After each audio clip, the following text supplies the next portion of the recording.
I'm gonna do my best to stay on task here, stay on script. I write a script every single episode and I read it kind of to you guys.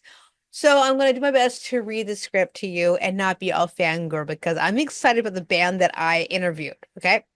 Okay. I'm wearing the t-shirt. Okay. 15 stitches. Okay. If you have not tried this, check these guys out. Go check them out. But after the interview. Okay. Don't do it now. Do it after the interview. Got it? All right. So let me read the script over so that way I can do my job and get to the interview without being a fangirl. Okay. All right. 15 stitches are on my podcast. What? Okay. Stay on task, show. Stay on task. Stay on task. Stay on task. No, the script. Every city, state, and country has its own legacy musicians. Artists who shape the sound of their scenery and left their mark on the world. But here, Pacific Northwest, we've had more than our fair share of legacies. Whether it be Jimi Hendrix redefining the rock or Nirvana bringing grunge to the masses, these 15 stitches, these 15 musicians changed the game.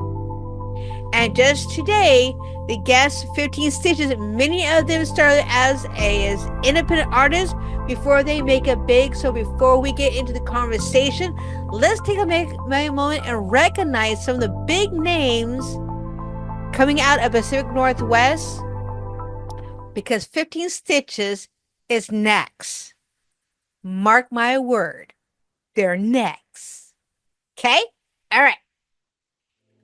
Jimi Hendrix, Purple Haze. In 1967, a native Seattle who changed the rock and roll forever with his guitar wizardess. Number 2, Heart, Barracuda, 1977, Ann and Nancy Wilson smashing barriers for the women in rock, providing powerful vocals and killer guitar riffs, never go out of style. Kenny G, Songbird, 1986, for Seattle's world stage, providing even the gentlest, smoothest jazz can bring the mainstream and sell millions. Number 4, Alice in Chains, Man in the Box, 1990, providing the dark, emotional lyrics mixed with heavy guitar can make some of the most powerful music ever written. Number 5, Queensryche in 1990, shows that metal could be both poetic and powerful. Nirvana, Spit Like Teen Spirits, 1991, king of grunge, born of the DIY punk scene in Aberdeen, showing that the world that raw, unfiltered music could spark the revolution. And boy, did he start something. Pearl Jam, live in 1991, paved their own path of the grunge explosion, sticking to their values and providing that their artistic lasts longer than trends. Number 8, Sir Mix-a-Lot, Baby Got Back in 1992, Seattle rapper who made waves by embracing the humor and self-exposure. Number 9, Soundgarden, Black Hole Sun, 1994, blending heavy metal and rock, showing the pushing medical boundaries can lead to the most unforgettable songs. President of the United States, my favorite song, Peaches, 1996, providing that humor can be simple and be key to success. Number 11, Foo Fighters, Everlasting, 1997. David Grohl went from joining for Nirvana to build his own legacy.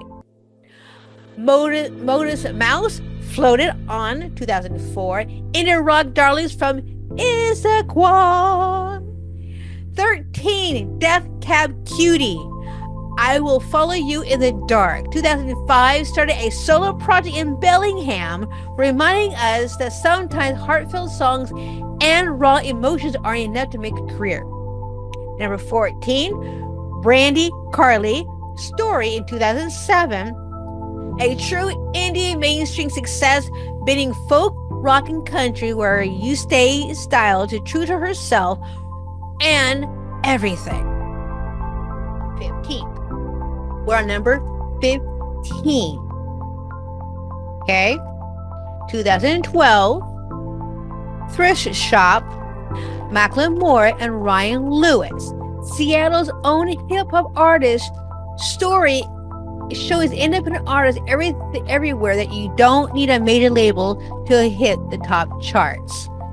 15 Stitches with their brand new album, Beyond the Wall.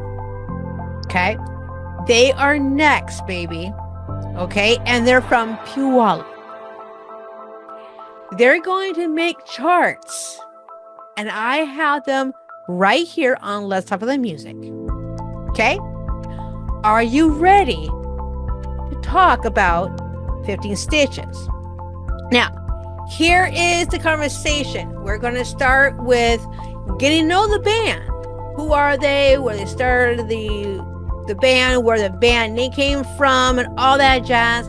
And then we're going to pay tribute to all the independent musician bands that we all love right now. Okay? That's why the tribute to the first 15, because they made their way. 15 Stitches is next, and we're going to share who we love now in the Pacific Northwest. You guys ready? I don't think you guys are ready. You're not ready. You're not ready. You're not ready for it. I'm ready for it. You guys ready? Okay. First things first, Papa Satch, play that theme song for us.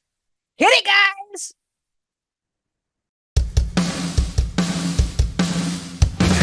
Let's talk about the music.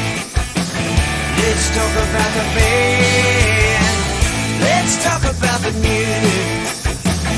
Let's talk about the sound.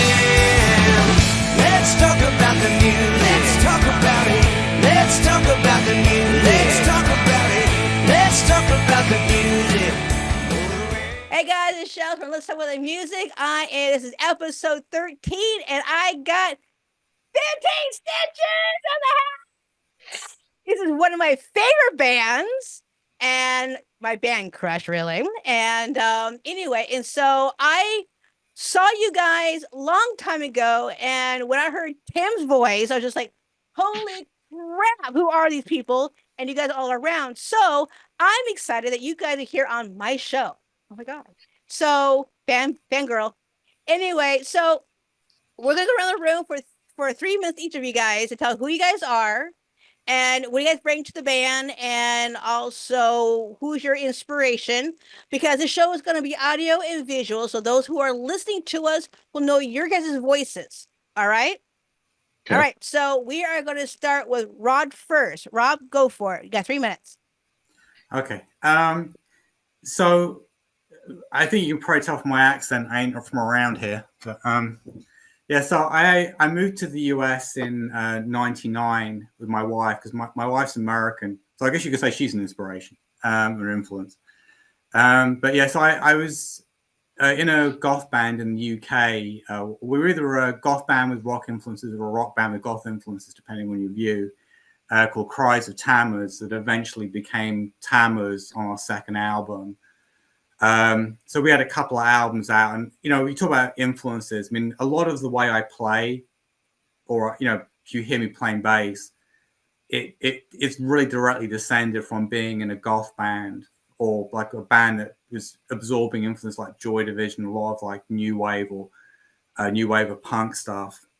So I was in Tammuz. I was a founding member of Tammuz, but I was in that band for like four years, and we probably played hundreds of shows.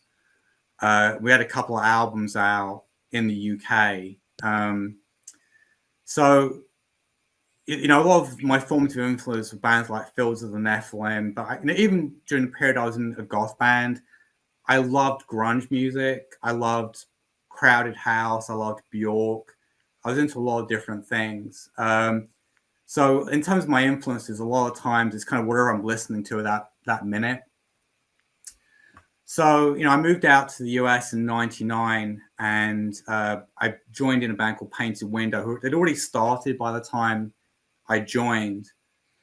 And that's where I met Scott, who was the original drummer of Painted Window, of 50 Stitches, I'm sorry. And we played together, on and off for like 14 years, and eventually broke up in 2014. And Painted Window started as a very, I think, classic rock kind of band. I mean, there was definitely some Pacific Northwest influences, but the singer Loomis, who was a phenomenal singer, by the way, if you ever knew Jeff Loomis, he sadly died a few years ago. He had more of a classic rock voice, just a beautiful, beautiful voice. And so I followed that band through to 2014, and it eventually broke up. And then is late when the original guitarist quit from Painted Window is how I got Chris's number. And that's how I connected with Chris. And Chris and I are actually the only two original members of 15 Stitches at this point. Wow. So, Chris and I definitely, when we play off each other, we have very differing styles, but they complement each other. So, in terms of, you could say we bring out the 15 Stitches in each other, you might say. And a lot of this band's sound, I think, is the contrast between the different members. And, definitely what Tim brought in. And I often say to Chris that when we brought Tim in, we struck gold. Because Tim is actually the third singer in this band.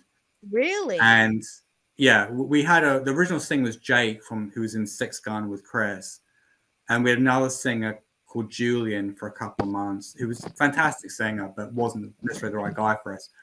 And Chris and Tim came in on an audition, and it was straight, yeah, it's him. We didn't even audition anybody else. Because as soon as we heard him sing, it was like, no, it's him. Forget everyone else, take the ad down, it's Tim. So that's how we got to where we are today, at least on my perspective. So what do you do for 15 Stitches? So I'm the bass player. Okay, there you go. Yeah. All right, Chris, you're up. Tell us about your experience, what you do for the band, and kind of ducktail on what Rod just said about you two being the original members. Sure. I'm Chris. I play guitar. Let's see, what can I tell you guys about the past in this band? This band started off for me as what I was going to consider was kind of a different project that I wanted to expand into more than what I had going on. I was sometime in probably 2012, 13, I was in this band called Dem Zang, and we played a little bit around the Tacoma area. And that band was very much a hard rock band, and it was a great band to kind of learn a lot about the local scene, and I learned a fair amount about things that I didn't want to know about. And then I later went, when the Dem Zang sort of broke up, me and the bass player in that band formed Nothing Sounds Good, and at some point in the middle of Nothing Sounds Good, I kind of had this feeling that band wasn't gonna. I just actually didn't think that band would get as far as it did, and I had started another band because my bass player at the time, he had said, any real musician's always in two bands at least, and I was like, well, I'm a real musician, so I know it's pretty funny, huh, Tim?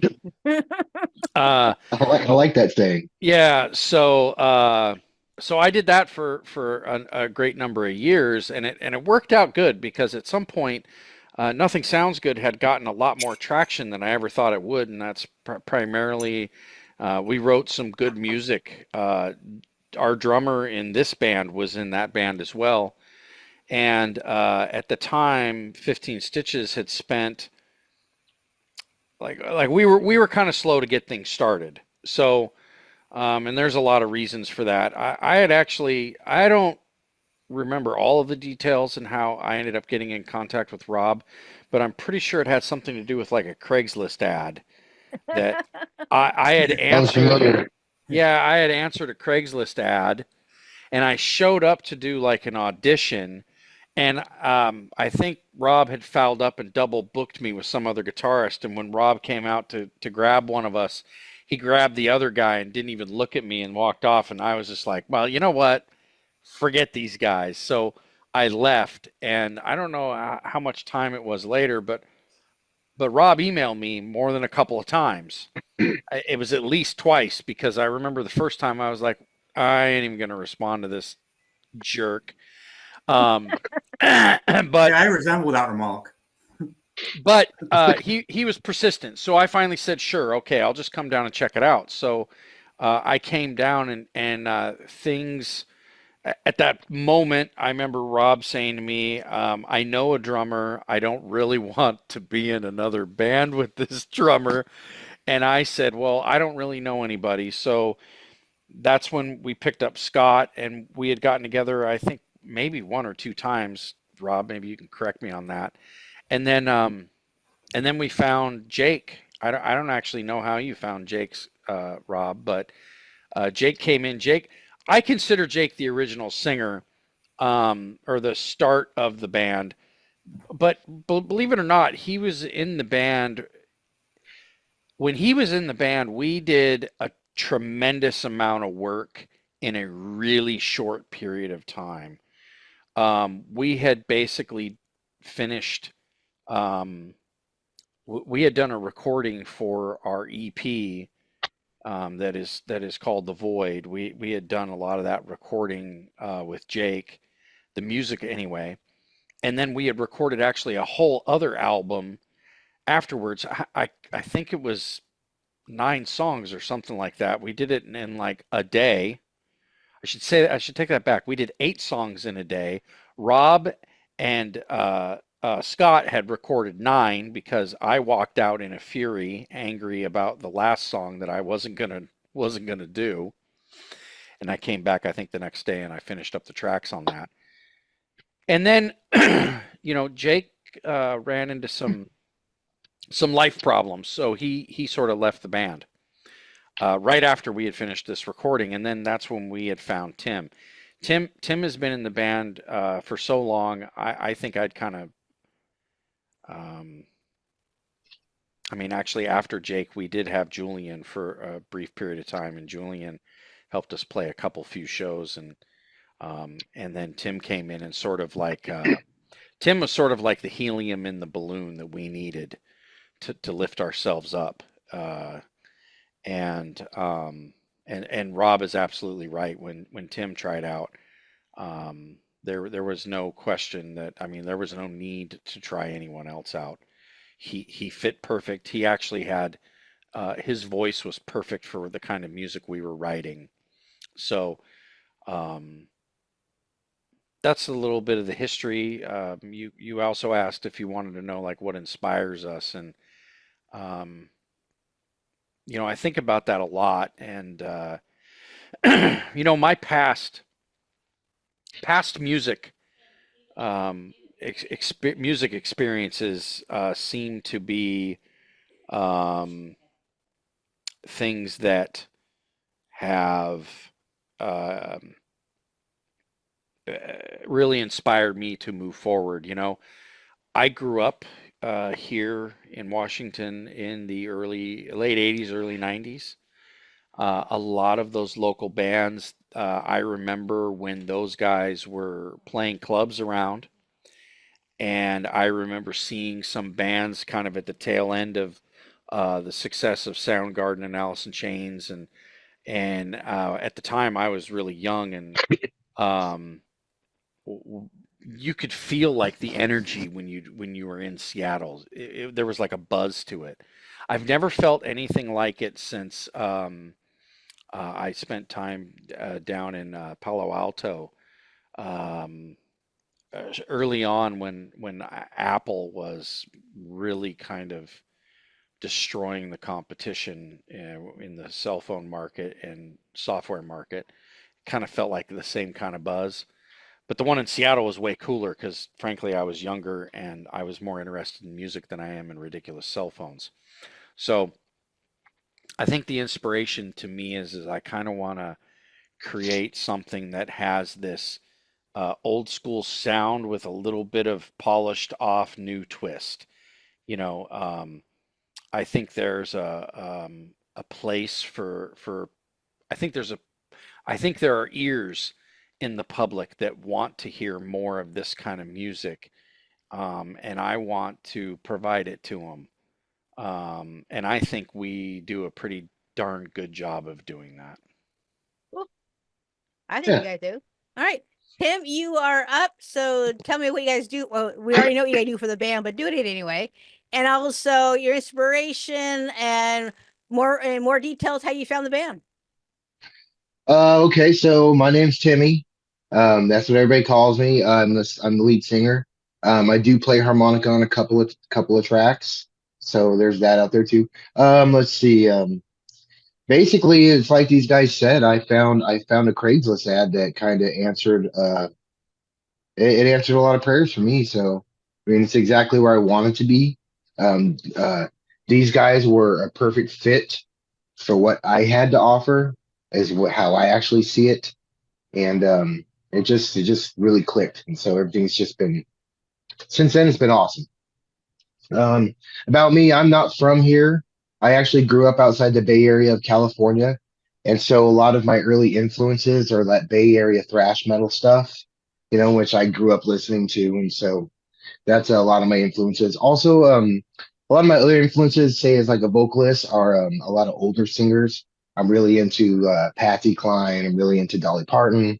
Wow. I'm really into Johnny Cash. Just some of the older stuff. And I don't know. I came here deliberately because I want to say when I was about 15, 16, I first heard Alice in Chains, and it changed a lot of the way I looked at music because up until that point I was just into thrash metal, heavy metal, and along comes this other music that's just kind of embodies all that too, but it was a lot more visceral.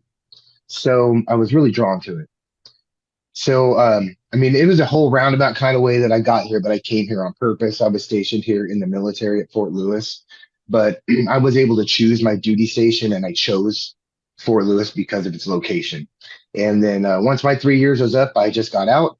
I've been here ever since, and I've been just hanging out with these guys, feeling Nice. lucky. Oh, very cool. And does anyone want to introduce your drummer, even though he's not here? We got to include him. Chris, Sure. So James Ortega is our drummer. I've been playing music with Jim for, geez, at least 10 to probably 12 years now, maybe 11, maybe 11. I don't know. It's been a very long time. Uh, Jim, I met Jim when Nothing Sounds Good had played a show down at Louis G's in Fife. Okay. And it was his old band, Negative Inside, that was playing. And I don't know how, but we ended up friends on Facebook. And one day, when Jesse and I were out, we didn't have a drummer anymore. I just messaged him out of the blue, and honestly, Um, I didn't think he would accept it and say sure, but he did. He said sure. I said, well, how about I just come over and you and I jam and see how it goes? And it worked out real good. Uh, Jim is a fantastic drummer. He keeps good time. He excellent. he's very good at um, he's good at being musical with his drumming. He has good fills. Um, he's good to talk to when like me and Rob sometimes will say things like, "Hey, can you do this?" You know, I was and going to bring that up. He's excellent at taking like our very not drummer esque directions and turning them into very drummer things. yeah, yeah. So I think Jim he's been playing drums for a great number of years, and he's very much he likes drums, guns, um, um, and Knives. those That's it, knives, pretty much, isn't it? Drums and guns. drums and guns. Drums, You know, guns, and knives. That might but be it. one thing about Jim that I think is truly remarkable because he is a drummer. He is reliable, Yes. reliable to a T. He Nice. he almost rarely ever does he ever miss a practice. He's never missed a show. It doesn't matter how much he drinks before a show, he's still right on target. Mhm. And that's nothing that I can say for myself. I'm the guitar player, so I'm usually always late. I'm never on time when it comes to in the song and showing up to the gig. And there are literally opportunities where I've looked at my bandmates in the face and they knew I was about to do something crazy, stupid live, and I could see that. Look, I don't do it so much with you guys, but when I was in Nothing Sounds Good, I would watch the panic go over the bass player's face and Jim's, and they just shake their head and be like, "Well, you're going to do whatever you're going to do anyway." I Your experimented a song. lot with, yeah, I experimented tremendously with that band. With um, this band to me has always been about high quality, and Hmm. that's what we maintain. Like to the shirts you buy, to the stickers we hand out to people, to the shows we play, to the music we put together. All of it is about as high quality as it can get, and I try to maintain that even in a live setting. So Hmm. Yeah, Jim does too. it's funny because I think Chris and I, if I was going to compare this band to a car, we'd be a Lexus. You know, it was funny. It's funny because when Chris and I first, I think you could say Chris and I got serious about this because obviously Chris and I have been together the longest in this band. We always said this band was a premium product. You know, in the sense of the music was, some like I play in another band and the my little side project and it's kind of loose and it's just fun, but yeah, it's good enough. Whereas this one, we were like practically strangle each other about which chord we're going to use because we're that passionate it's the right chord. I was going to say, I knew Jim wasn't going to be here. I would have had a hand puppet ready. We could know, hi, I'm Jim. I didn't realize. But yeah, I'd also say about Jim, by the way, when I say, when we got Tim, we struck gold. In a certain way, I feel the same way about Jim because, He was a diamond on the necklace. yeah, well, and this is not to take anything away from our previous drummer, Scott, because he's phenomenal as well. But Absolutely Jim, phenomenal. One of my favorites. yeah, Jim changed the sound of this band. He has a much different style. And it was like putting a rocket under the band. And he also brought some networking in. And he brings in just such a great attitude. He's such a big, cuddly, lovable person that, it kind of makes everyone in the band like each other more because we're all just in a very good state of mind. And I've thanked him to his face for that, so I don't think I'm speaking out of turn saying that. No, he's great to work with. Actually, um, he's been one of the easiest drummers that I've ever had the pleasure to, to stand in front of. So And he's sober most of the time. Most of the time. So, how are you I'm guys keep? staying. Go Go ahead. ahead. Go ahead, Tim. I was going to speak to that. I've been in a few other bands before where people didn't stay sober, and it's really detrimental to sometimes to what's going on. The guys in this band seem really dedicated, and I think that pushes us really far. So can I Cool. tell So you a we funny all take it story, seriously. Shell? So Shels, let me tell you a funny story which I think exemplifies the approach of this band. So years Okay. ago, we were playing a house party with our ex-drummer. Chris knows what story I'm going to tell. Chris is laughing already. Everyone else is outside, drinking and getting, messed up. And Chris and I were sitting inside watching a cookery show together. And I said to him, at last I found someone who parties like I do. So that, I think that's kind of like the way this kind of band, there's always been a kind of more of a mellow tint in this band. And I know we're not Mhm. to use naughty words, so I won't. But I know I said to Chris, this is like the first expletive deleted free band we've all been in the sense of we all like each other, and Chris and I have been playing together for over 10 years now, continuously.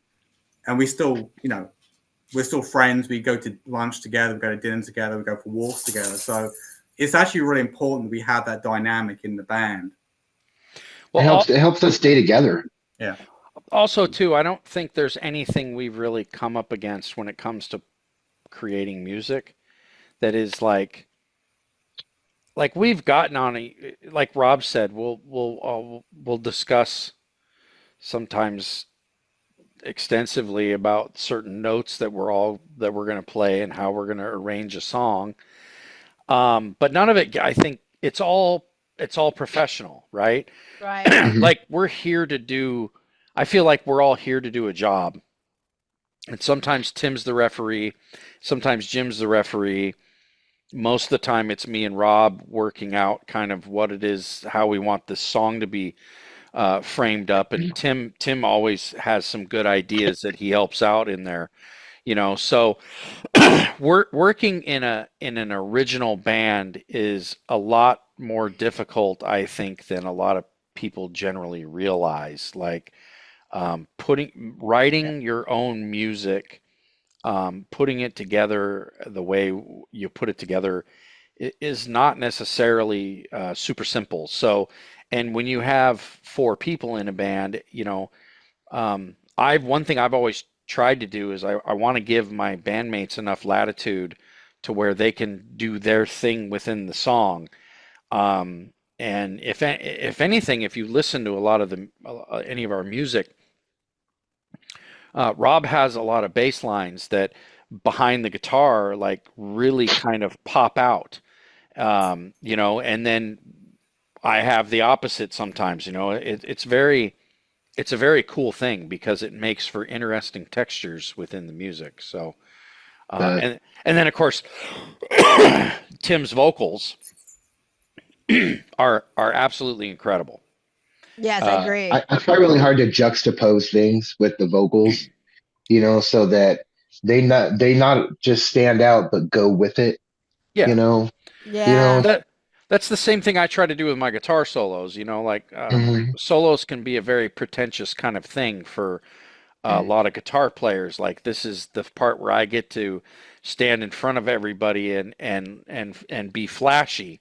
And my take on guitar solos has never been, I don't ever want to be flashy. I want them to be something cool to hear within the song to add to those textures, right? The best description I ever heard of the term umami.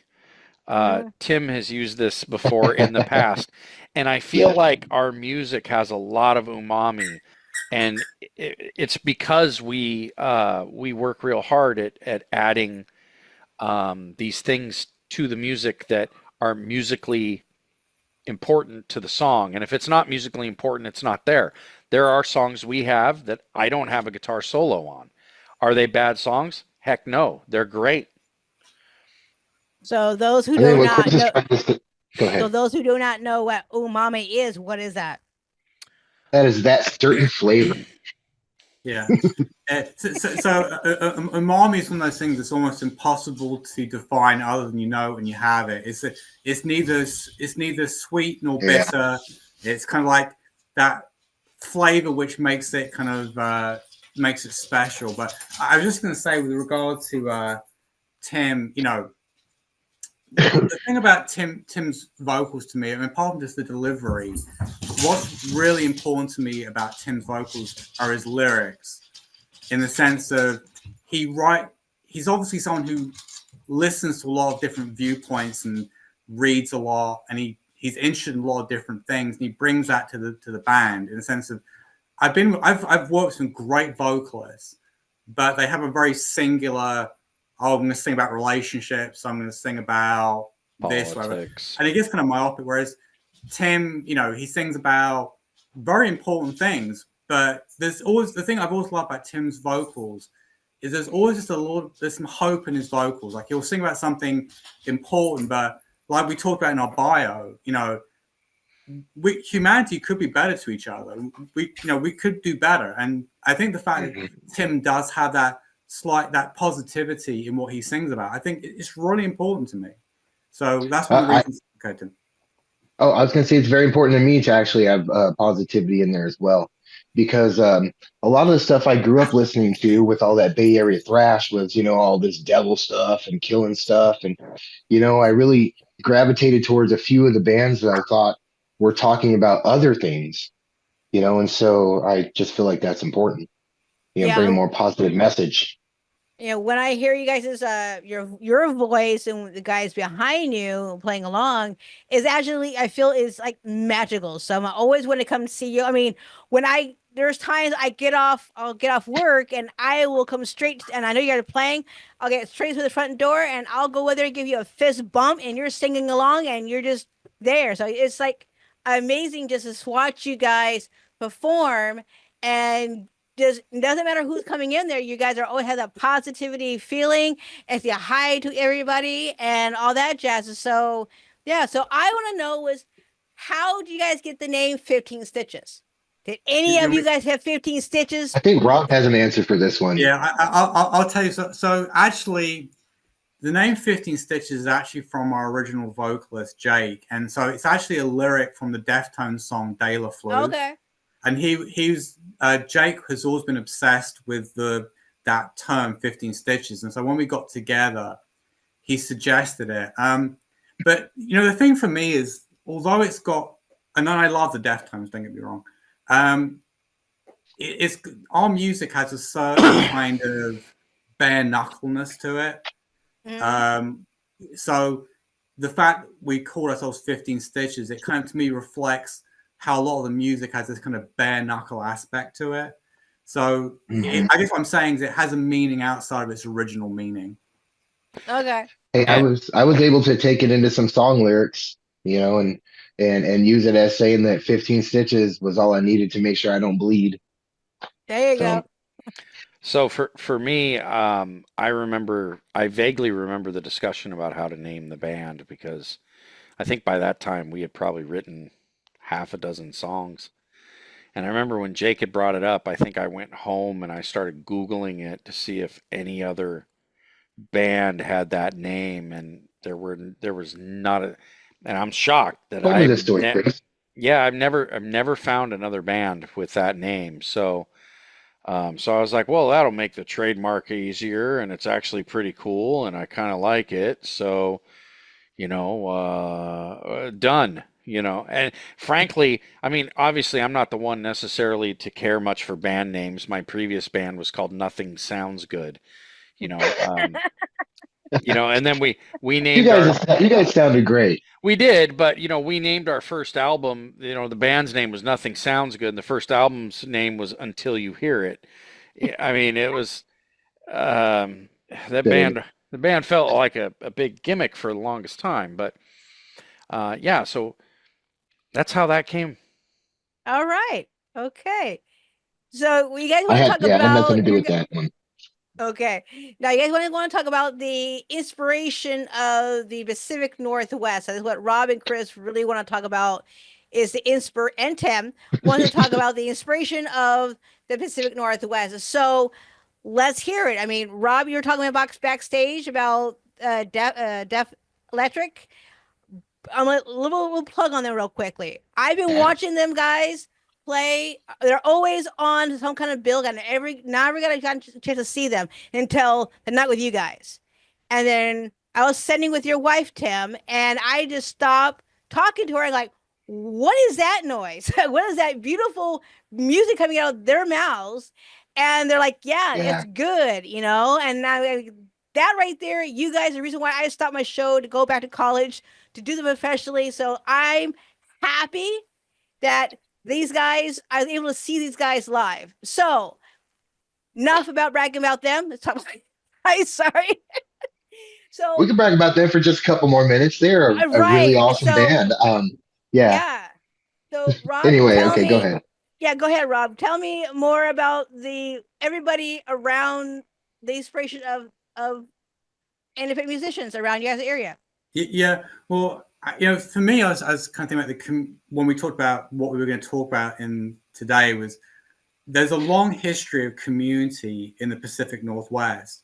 And I Mhm. think I was reading something about, in the birth time of grunge and before, that because the Pacific Northwest was historically a little bit cut off, a lot of the local bands kind of formed communities to help each other out. And although, by the time I moved to the US, Seattle really wasn't cut off. In fact, Seattle was the center of the universe to some reason I moved here. 1999, yes, it was. Yeah, there's still a really strong community, in the bands. And you were talking about Dead Electric, and I love those guys, and I would go out of my way for them. And a lot of the bands, it's funny because I see people complain about ticket prices on things like Facebook. And it's like, guys, there's millions of great bands that you can see for $10. You can go shake the singer's hand, and you can talk to the bass player, and you can talk to the drummer, and they won't know, their security guards won't beat you up. And I think there is still this really strong community. And for me, it's really great that there's so many great musicians that, like the guitarist from Dead Electric I was telling you earlier. I went up and shook his hand before the show and said how much I loved his playing, and there's so many other bands that like Lung Duster, Omega Theory, who we're friends with, who we do stuff with, and they come out and support us and we support them. That I just think it's really important that, a really important part of what the Pacific Northwest is about. So I'll stop ranting now. Okay, I was ranting earlier. All right, Chris, do you want to add anything to that? Sure. So, given my history up here, I remember bands like I remember when Grunt Truck was still popular, but they were still playing locally. I remember a band called Sedated Souls. That was basically when I was in high school. In fact, Jeff, who plays in Walking Papers, was the guitarist in Sedated Souls. A lot of people don't necessarily know that. He was in a couple other bands too. I I feel like those bands influenced our sound. That umami, or that grittiness that Rob was talking about, it makes me think of the fact that I always call it sleaze. Like there's a tiny tinge of LA hair metal in my Yeah. playing. And I think I picked that up from listening to a lot of Guns N' Roses when I was a kid. I think, and I, oddly enough, Duff McKagan is from Tacoma. So, Right. Duff actually toured with Guns N' Roses up and down the coast. So he was up here a lot. So there's ties from Seattle to LA. And the community that, like my band Six Gun, we actually went on a short tour from here to Oregon and back. And the bands we met and the people we met were super nice the whole way there and back. The bands that we play, most of the bands that we play with around here are friends of ours, are shows that we want to set up because we like who we're playing with. Um, I think the show we have on Friday in Arlington is with a couple bands that I've never heard of. Now, granted, Right. it's all the way up in Arlington, and I honestly think that might be the farthest stretch this band has had as far as a gig goes from Yeah, our it might be. from our home base. So, um, I think some of the positive things that I've seen is that there are a lot of bands around here that are very okay with um, helping everybody out and just being a part of that community. So I'm not necessarily sure. Um, I have had, well, at the same time, I've heard I've heard some people not necessarily feel that way, but I've never myself, I've never felt that. Um, I've never felt the opposite. There's a ton of musicians in the area. All of them are really very good. Dead Electric, I've been friends with those guys since my Nothing Sounds Good days, and we played with them up at the Hard Rock in Seattle. And I don't remember this, but what sparred our friendship was Joe, the guitarist. I had walked up to him and just said to him, "You have an extremely beautiful guitar," and he was holding this Gibson, and that actually led to conversations and phone calls and talks and just music. And next thing you know, any chance I get, I try to play with those guys because they're great. They're amazing. Yeah. They're not only a good band, but they're really cool guys. Like Yes. they're Yeah. nice Like people all to around be around. amazing. Yeah. Yeah, So when we did we did a video, we did part of our promo video at the Overkill Lounge. Overkill Right? Lounge. Overkill Lounge. Yeah, and Yeah. I mean, those people from local bands in the crowd. We had, Timmery from Lung Duster was there, Damon from Dead Electric was there, a couple of my We other had friends. Papa Milk Crate was there. Yeah, Oh, so it no, was. great. Yeah, it was. I think that speaks a lot to the kind of, again, what Chris was saying is that although it shouldn't be important, if I like somebody, it helps how you'll go the extra mile for them. And definitely, with a lot of these bands, when they're just such sweet people, you just can't help but Right, do right. extra stuff for them. I would go out and say like most of my friends are just people that I've met in other bands around here.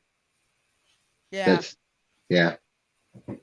Tam and I used to shop at the same Safeway. I don't live in Parkland anymore, but we used to BS in the aisles and just talk for a bit, and then he goes off.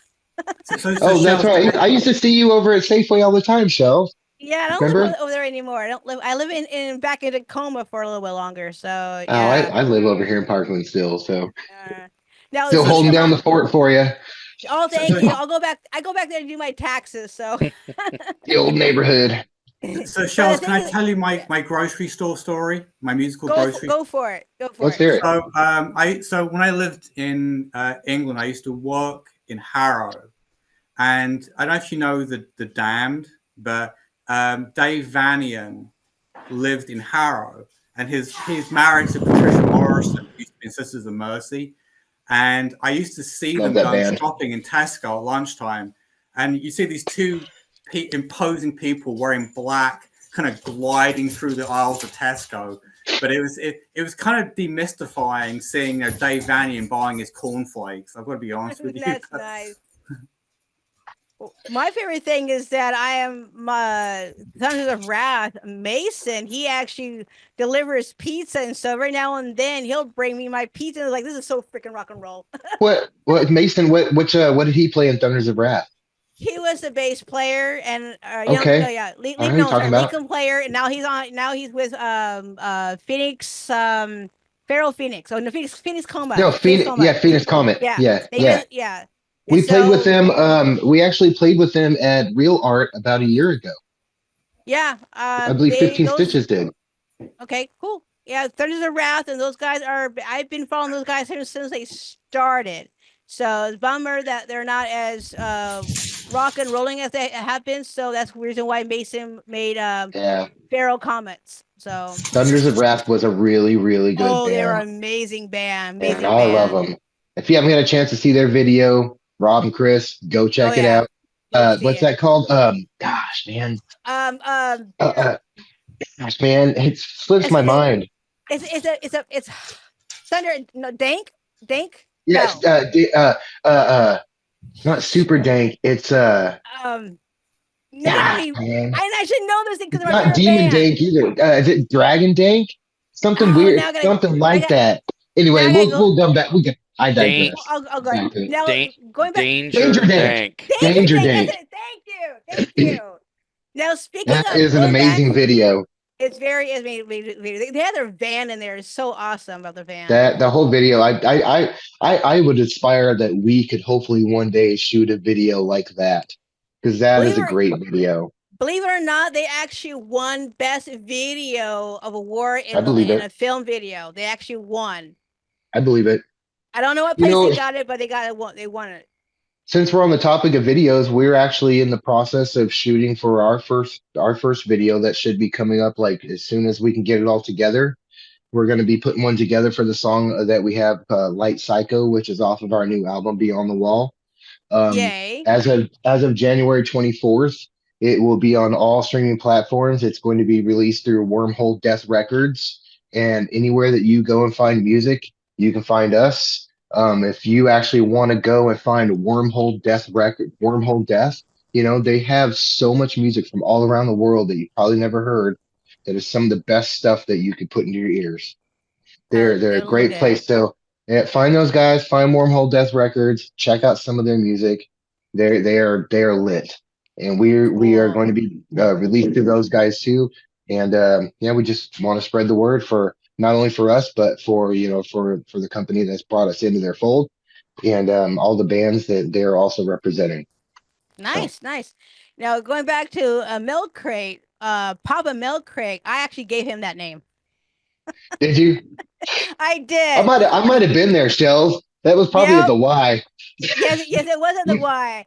And you, his wife or his son or something like that. He goes, Papa Milk Crate. I like that, and she's Mama Milk Crate. So yes, the so Mr. that's and Mrs. Milk Crate. yep, yep.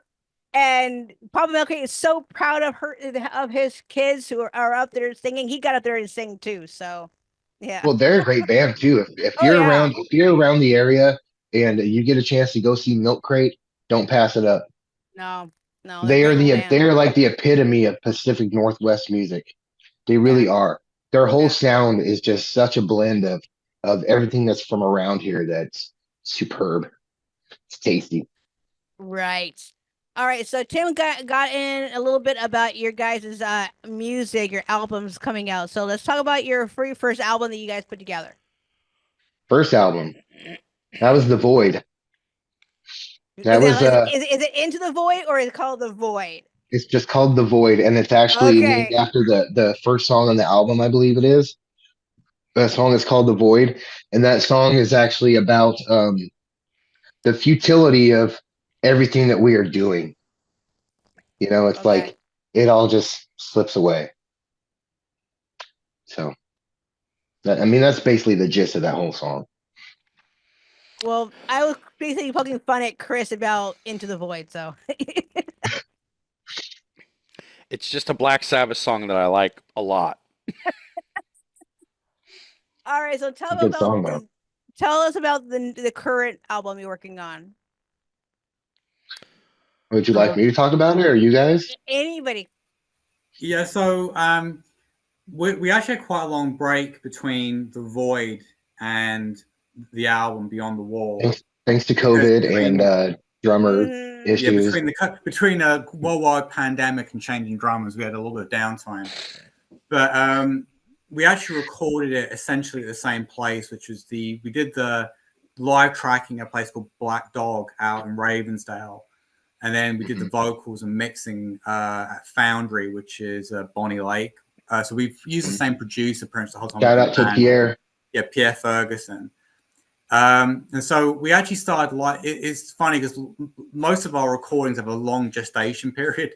And so we started the live tracking, I think, early-ish 2023.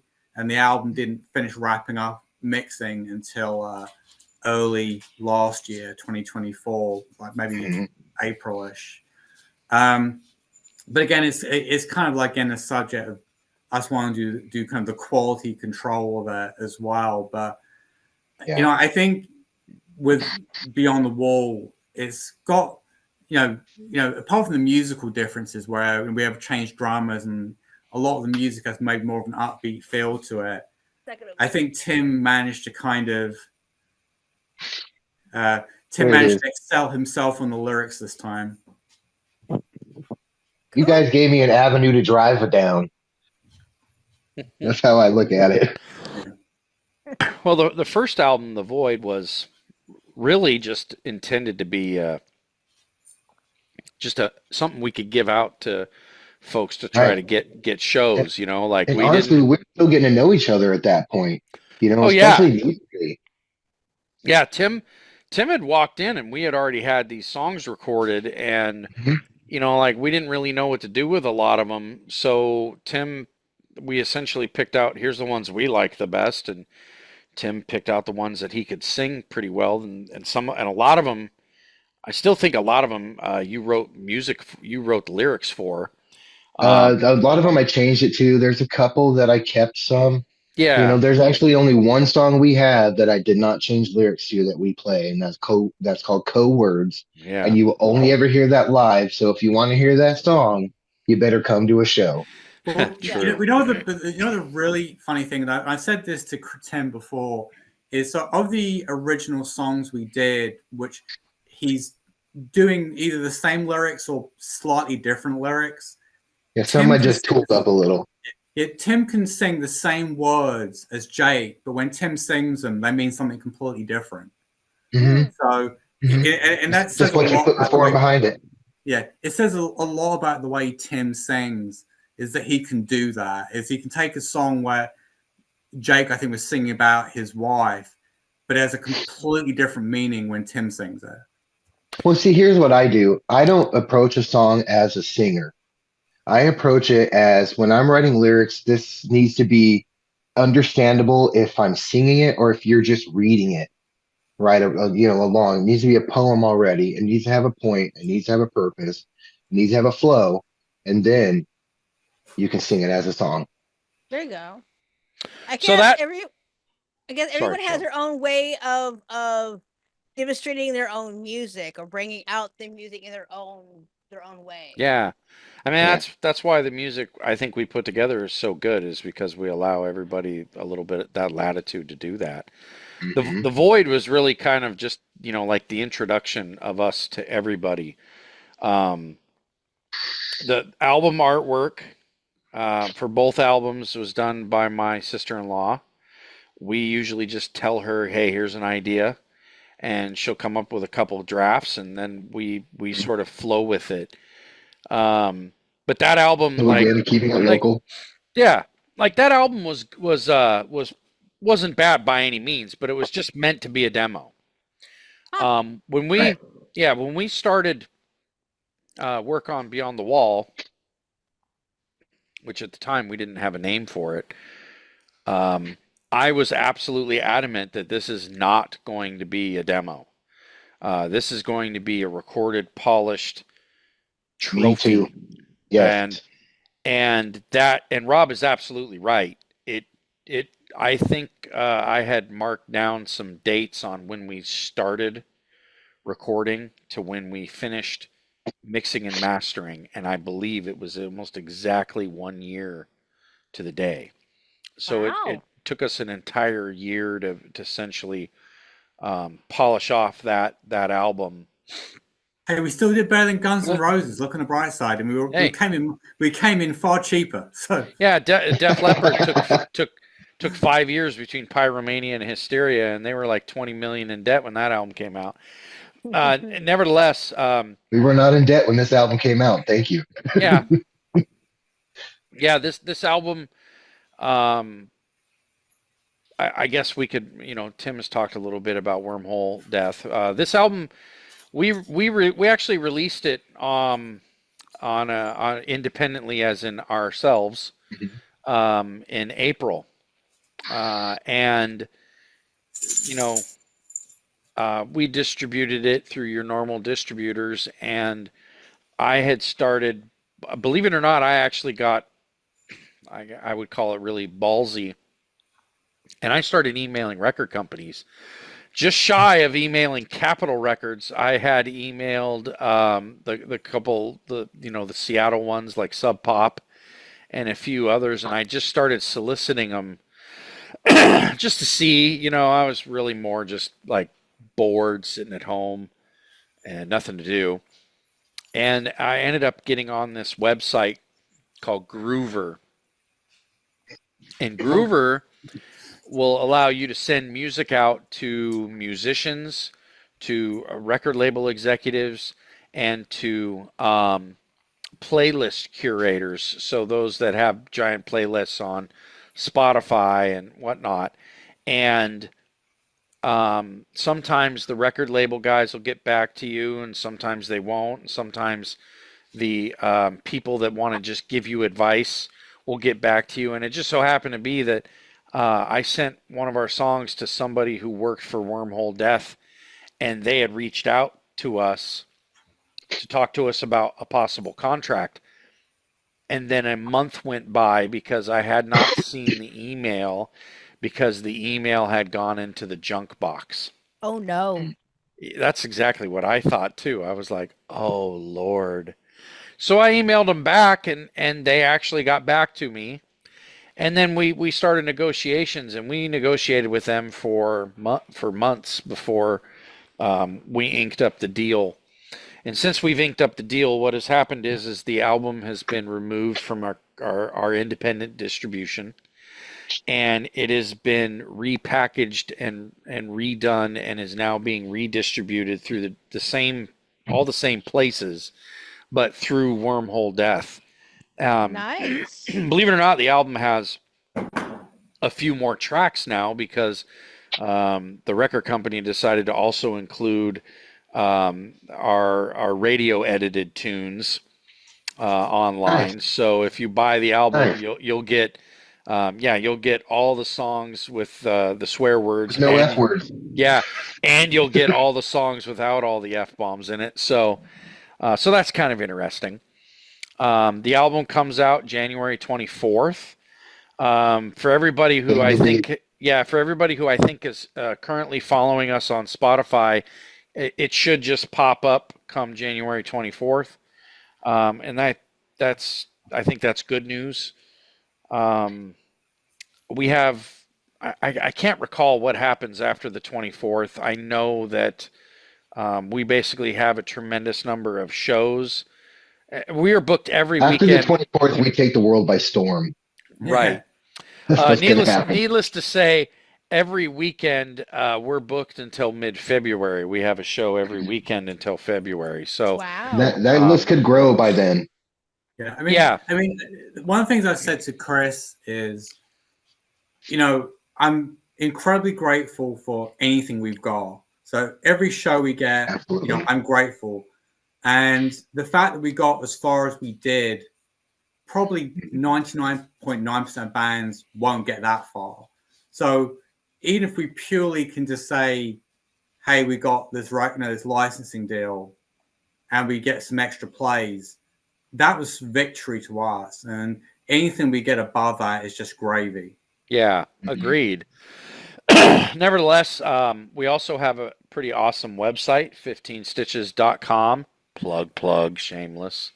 You can actually get the app for your phone. Yeah, apparently you can get an app on your phone. It will give you an app. I have it. Our tour schedule, our show schedule is on there. You can also order merchandise. You can download some of our artwork that's on there. Yeah, there's a lot of things that are very cool about what's coming up for this band. You can check out our pictures so you guys can see what Iggy looks like since he's not here today.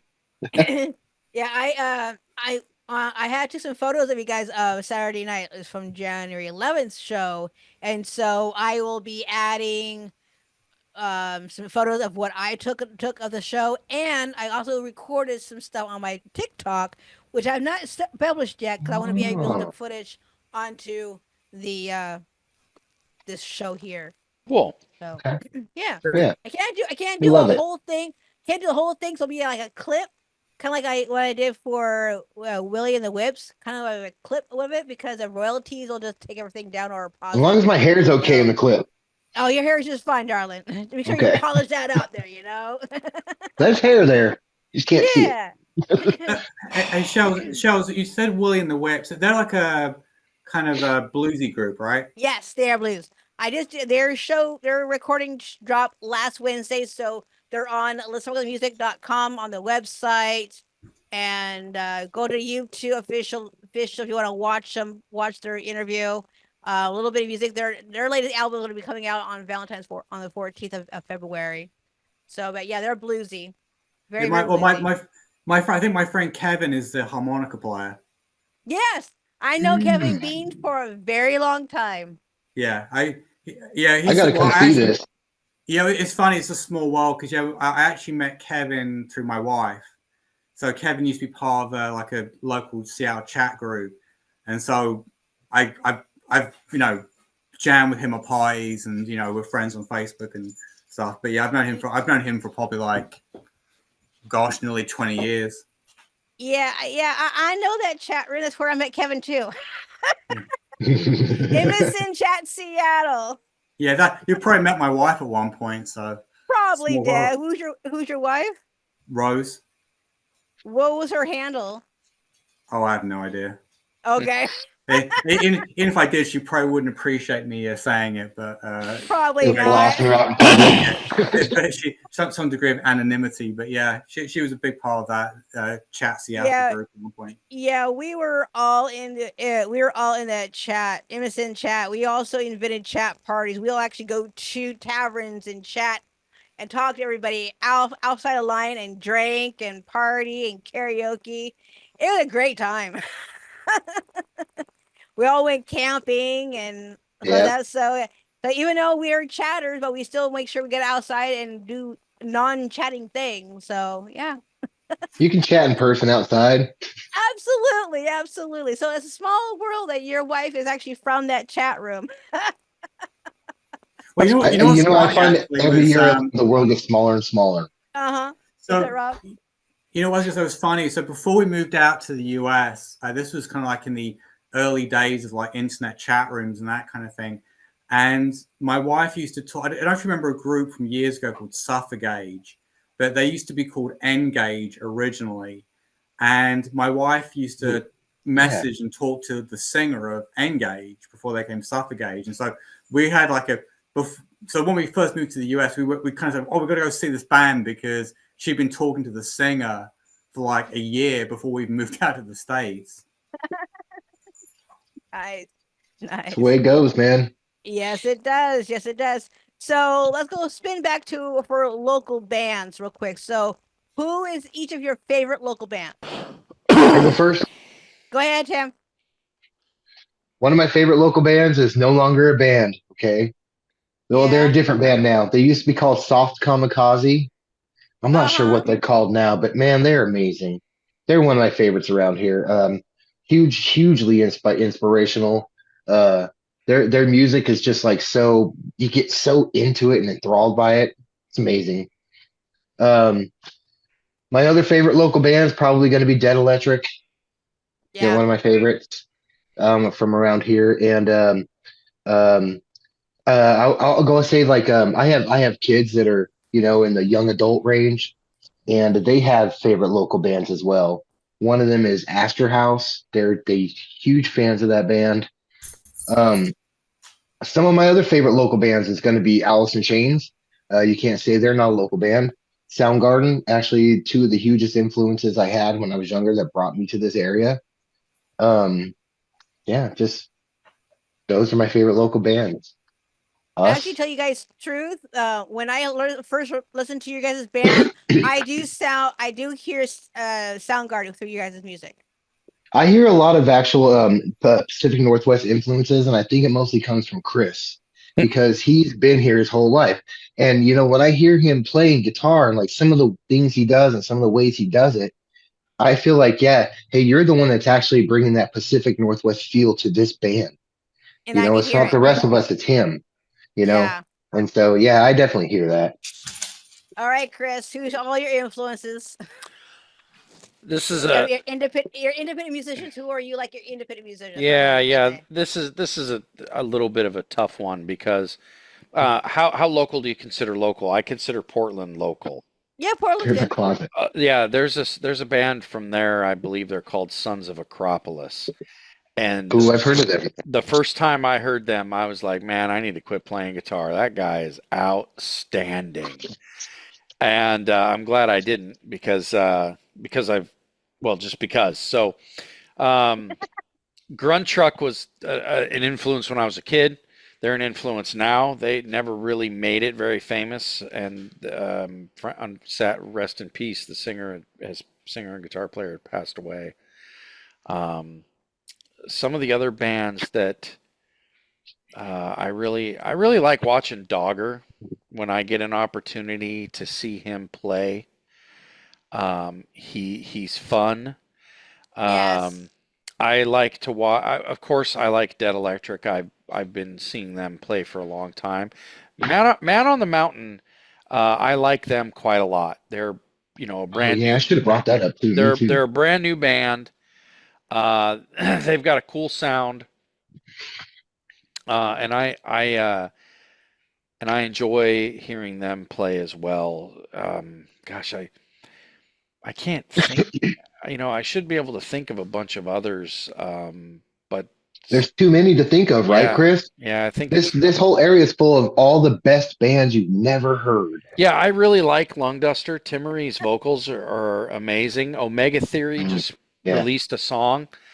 Um, that song is absolutely outstanding. It makes me want to get us back in the studio and just do a tune, just because. But that's not really how we roll. We don't typically go in and do singles. We usually go in and if it's at least four songs, 4 to 8.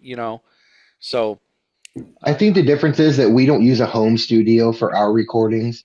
We take this stuff to a professional studio and we have a professional engineer actually work on our stuff with us, and that's yeah. Pierre Ferguson. So it for us it's not such a quick process, Well, because we're not recording at home doing it ourselves. We're actually getting these professionals to do us well. and there's nothing wrong with people that do No, are they do a great able job. yeah, are able to do that at home. Mhm. I just have found that I get a better quality product when I'm not trying to figure out how to record myself, when Yep. I'm just trying to play it. So, Yeah. all right, Right. that's it for me. All right. Rob, what about you? Well, so if we can talk about, local as in small bands, the one I really miss, and I don't know if you remember them from years ago, is Weight of the World. I became really good friends with those guys, but they were phenomenal, just absolutely amazing. They should have really become huge. But in terms of the bands, like the local small bands that are going right now, probably my favorite is same as the other two guys is Dead Electric. I love watching them, and again, really sweet guys. Timmery Lung Duster is an amazing group to start with, but Oh yeah. Timmery, call me. I'd love to do this track with you. I've actually done one thing that is good with our community is I've actually done with Omega Theory, Laura the singer and Rich the guitarist and bass player. They're really good friends of mine, and so I've actually done recording projects with them, and I'm actually doing a recording project with Laura and Rich right now, which I'm not sure I'm meant to Nice. talk about, but I am actively writing with them as well. So in terms of the smaller bands, and if you haven't heard Mega Theory, just again, they're just amazing musicians. In terms of the bigger local bands, it's hard not to come back to Alice in Chains or Soundgarden, but I love Mark Lanigan and Screaming Trees as well.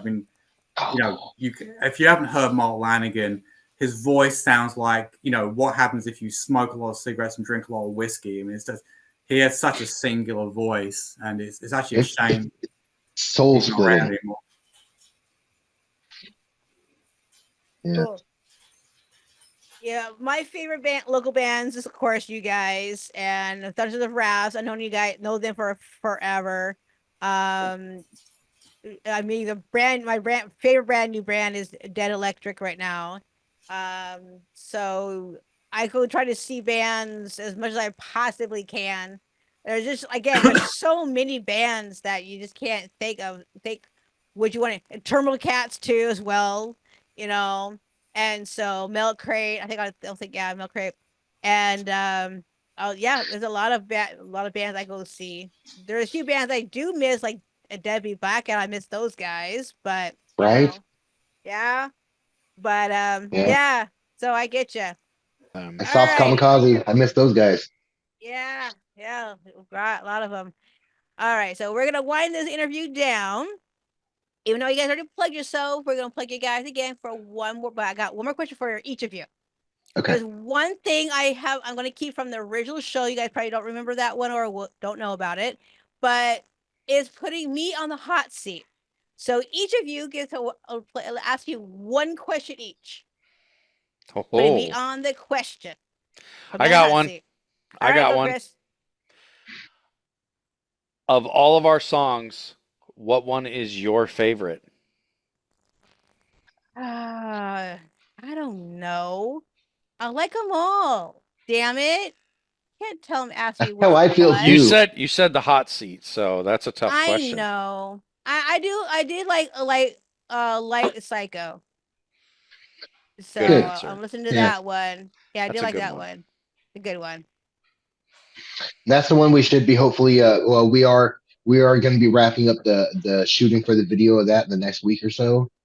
And Nice. it's going to be a lot of fun. Wait till we get it all put together. We have a crack team of uh of other people, from around the area that we're working with that, are operating a little bit out of their comfort zones to come and help us out and help us come Nice. together with this whole project. We've got a lot of cool scenes in it. It's not just us playing. We're hoping to bring a little bit of levity to some stuff. And Yeah, telling a story. I, the song is about like it's kind of told from the perspective of a serial killer. Okay. okay. Now keep in mind you have to keep things in poetic prose as well, right? But it's basically like you're just taking, he's the person singing the song, and he's like, you're never going to get out. I'm always going to get you. You caught my eye. I'm crazy. This is how it goes. Right. Right. But some of Chris, you want me to delve into what we've been doing for the video? I kind of feel like I wanted to be a surprise. You don't have to. Let's keep it a surprise. Keep it Okay. a surprise, Tim. It's gonna be fun. It's gonna be interesting. And we really hope that everybody likes it. It's a fun Yeah. I think idea it will that be we fun. have all collectively put together, and there's some outrageous stuff in there. Hopefully, we get a good chuckle.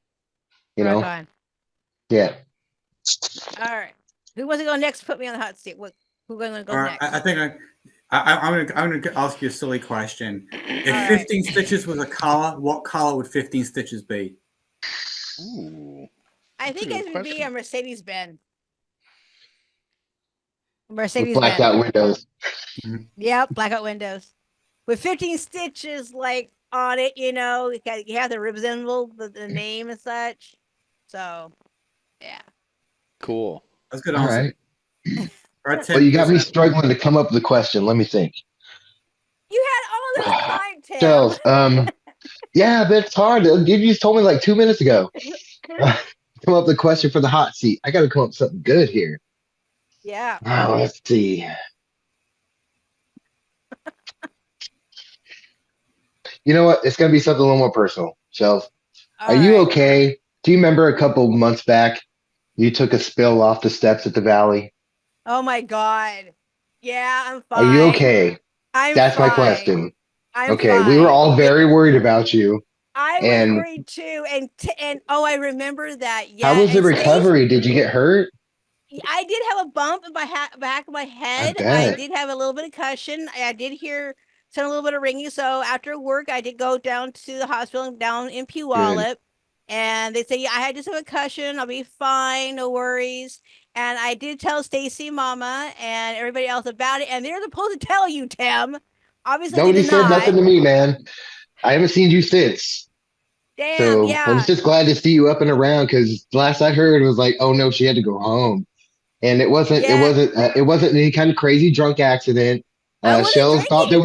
Shells thought there was a step behind her when there was actually No, no no, steps behind her. no. That's how it happened. My purse somehow I had my purse somewhere around my feet, and I turned to go, and somehow my Yeah. feet got tangled in my purse, and Oh I was no. trying to get it out of my purse, and I fell, Just yeah. and I If you and guys I weren't knew there, Rob and Chris, she took a pretty bad, like straight at the backwards spill valley, off those two and I steps at the knew valley that go from the one level to the other. She just hit flat bottom off the top step. And I knew that the pavement was the floor of the pavement. So I basically braced my hand with my Mhm. hand. My hand hurt worse than my head, but I did Yeah. land. And yeah, it was I freaking didn't get to see crazy. you after that. I just heard that you fell, got hurt, and had to go. And I was like, oh no, Yeah. Shels. Yeah. They were supposed to Oh, tell you that. Now I gotta go yell at Stacy Mama now. Yeah. So no. I think it shows what a lovely person Tim is that he asked. Yeah, what, a year or two later? Yeah. That wasn't even that long ago. It was like 8 months ago. Yeah. But I haven't seen you No, since. I haven't no, talked to you or seen you since. You don't it shop was at my Safeway anymore. yeah, true. But the thing is that the So last time I saw them was when 20 Day Coma was getting ready to break up because Stacy and Dale was moving. yeah, Yeah. So anyway, we could talk about so many bands from around this area that are just I so know, awesome. right? Don't I even know. open that can of worms because it's a never ending journey. I could You know, agree. I agree. we could All start a right. Well, whole record label with. I think I just had a great idea. We could start a oh, whole record label with all the bands we have around here. there you go. Anyway, thank you for Yeah, asking about me from way back then. I appreciate it. yeah, I'm glad you're okay. Yeah, me too. Thank you. Yeah.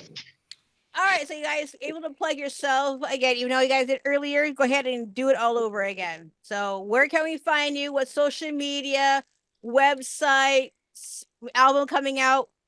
Tell it all over again. 15stitches.com. It'll give you the app if you look it up right. You can just put it on your phone, and every time you're looking for one of our shows, just one touch. Boom, there it is. You can also find us on Facebook. You can find us on Twitter. You can find us on Bands in Town. We do have a Reverb Nation account. All of those accounts I think you can reach by going to 15stitches.com. Our new album, Beyond the Wall, comes out January 24th. And on our Facebook page, there's a pre-save link. So for all of you that use Amazon, Spotify, Apple Music, you can go and save us and hear the album as soon as it is re-released. And Mhm. it's a banger. All And of right. course, you can always go to wormholedeathrecords.com and check those guys out too.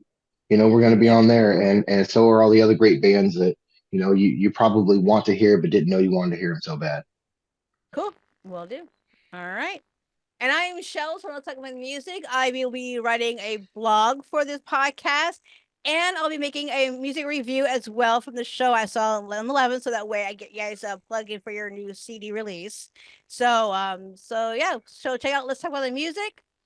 I'll be on Spotify, audio booth, so you guys can listen to it, and then you can watch our beautiful faces on YouTube a few days later.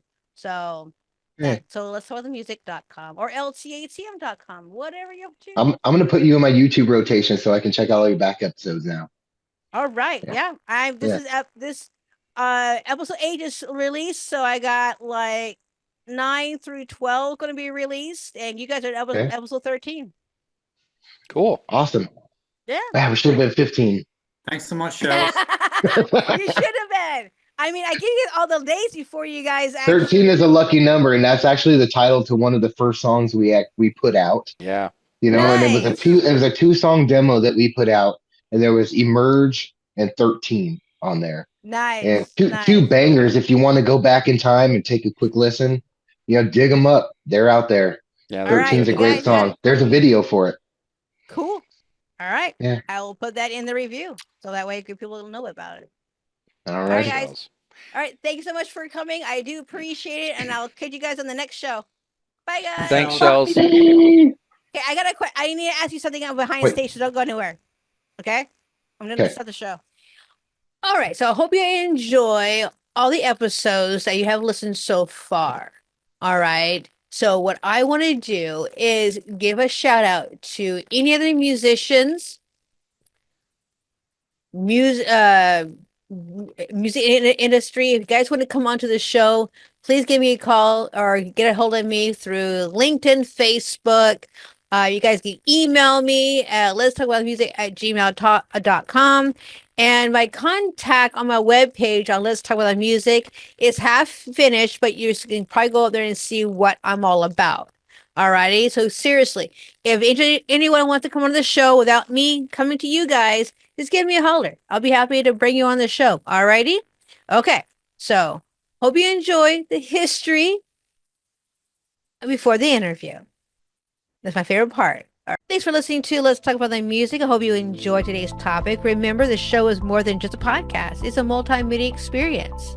You can enjoy the content as a blog, a both audio and visual format, or stay tuned to connect with other conversation. If you like what you hear, don't forget to subscribe, like, and hit that subscribe button. As that way you'll never miss an episode. Also, be sure to sign up for our newsletter for our latest update and exclusive content. Until next time, grab your headphones or tune in visually and let's keep that music journey together. Let's talk music because the music is everywhere.